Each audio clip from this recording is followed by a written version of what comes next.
Previously, we introduced the notion of stress as force per unit area, and we presented two types of stress: axial stress and shear stress. This lecture focuses on bending stress. This type of stress plays a key role in the design of beams. Our objectives in this lecture are to explain how bending stress develops in a beam, how bending stress is related to bending moment, and how to use the equation for bending stress to design the beam properly. Consider a beam subjected to a concentrated load. We can easily calculate the support reactions and draw the moment diagram for the beam. Let's examine a thin slice of the beam at an arbitrary point, like point C. According to the moment diagram, the bending moment at C equals 450 kilonewton meters. Here is the magnified slice of the beam at point C. The segment is subjected to a positive bending moment of 450 kilonewton meters. Since we want to develop a general formulation for bending stress, let's use variable m as the magnitude of the bending moment. This bending moment causes the beam segment to bend concave up, like this. The deformed shape of the segment follows the arc length of a circle. We refer to the radius of the circle as the radius of curvature. We use the Greek letter rho to denote this radius. Let's refer to the length of the beam segment at point C as dx. Note that the top part of the beam segment is being compressed, and its bottom part is being stretched. Therefore, there must be a fiber within the segment that is neither compressed nor stretched. We refer to the length of that fiber as dx.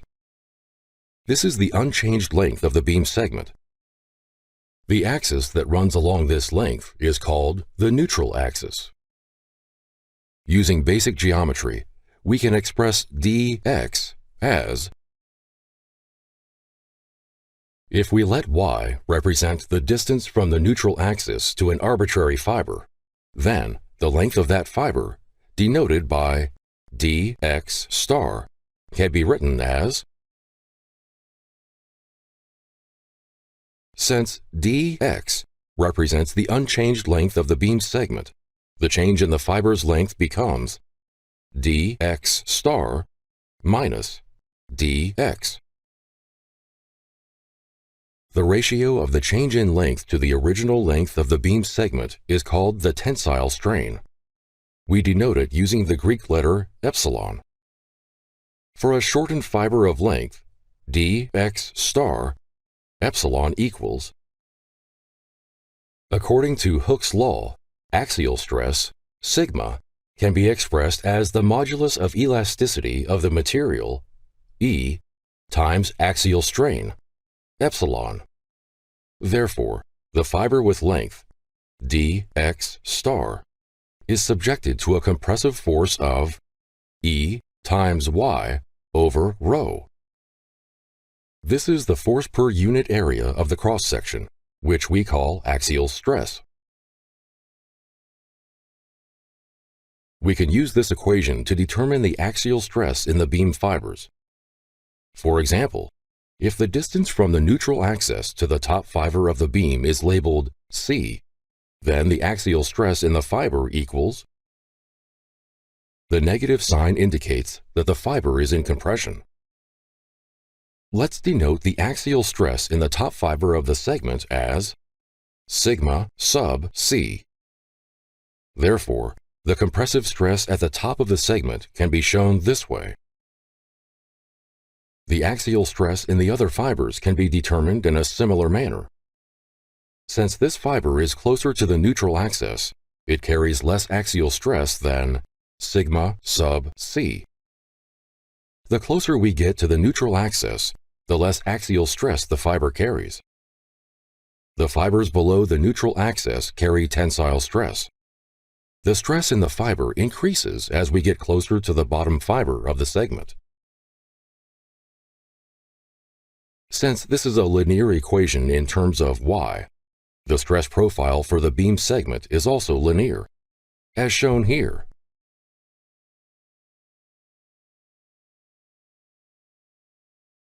Let us examine the beam segment in 3 dimensions. Here is the end of a fiber in the compression zone.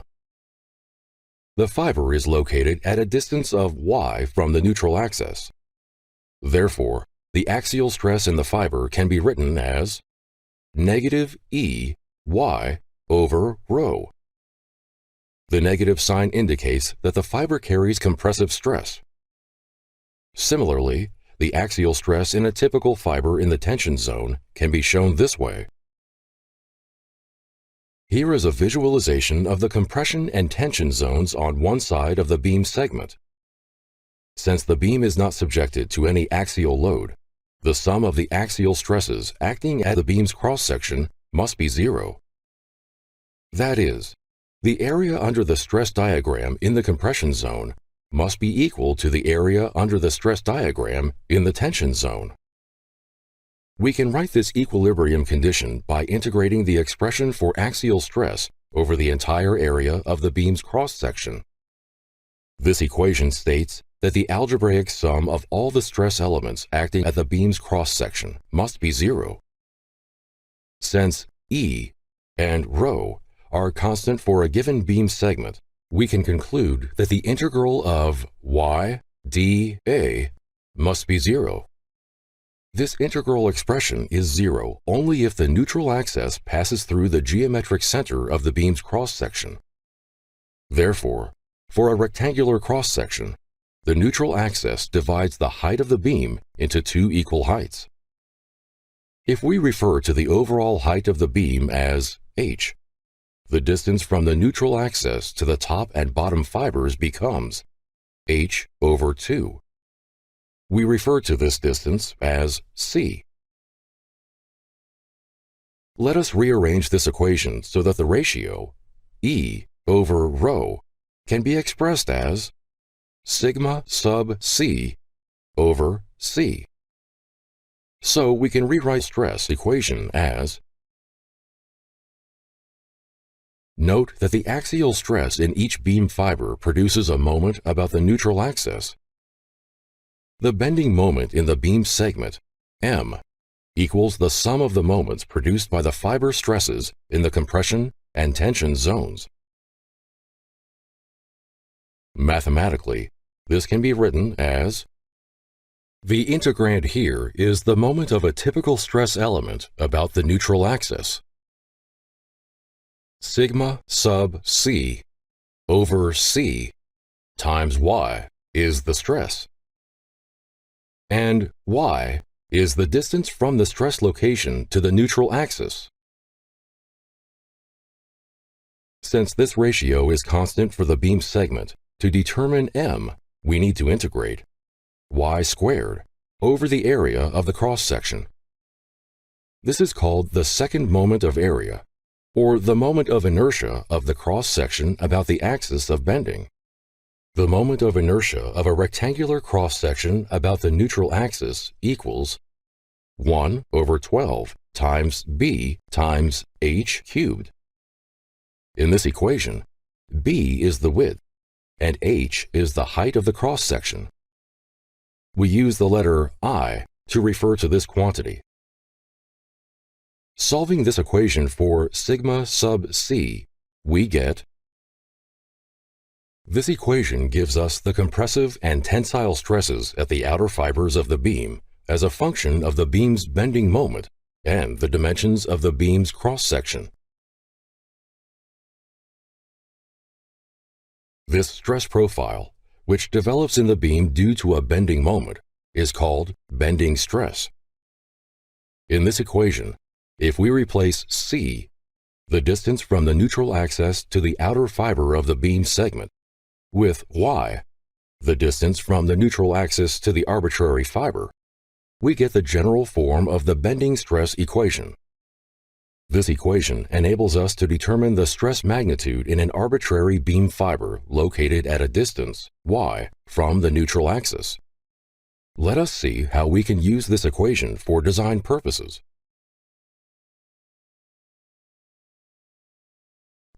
Consider this bridge structure. The middle span of the structure consists of 2 identical simply supported beams. the maximum load on the bridge, the total weight of 2 heavy trucks, can be viewed as 4 concentrated loads. Therefore, each beam is responsible for carrying 2 concentrated loads. Assume each applied load has a magnitude of 150 kilonewtons. The loads, 4 meters apart, are placed at the center of the beam. Our objective is to design the beam to carry the applied load safely. By designing the beam, here, we mean sizing the members so that the magnitude of the bending stress at the cross-section of the member remains below the allowable stress. Let us assume that the allowable stress for the material, wood, used for the bridge is 35 megapascals. That is, if the stress in any wood fiber exceeds 35 meganewtons per square meter, the beam will not be able to carry the load effectively. Therefore, we need to determine the size of the beam's cross-section so that the bending stress at the outer fibers of the beam is less than 35 megapascals. Here is the bending stress equation for the beam. If we substitute C for Y, the equation gives us the stress magnitude at the top and bottom fibers of the beam's cross-section. The moment of inertia of the beam's cross-section about the neutral axis is. Let's assume the width of the beam is 0.3 meters, so the only design parameter is h, the height of the beam. We can write the moment of inertia for the beam's cross-section as substituting h cubed over 40 for I in the stress equation, we get, replacing C with h over 2, we get. Therefore, the maximum stress in the beam can be expressed in terms of m, bending moment in the beam, and h, height of the cross-section. We want this stress magnitude to be less than 35 megapascals.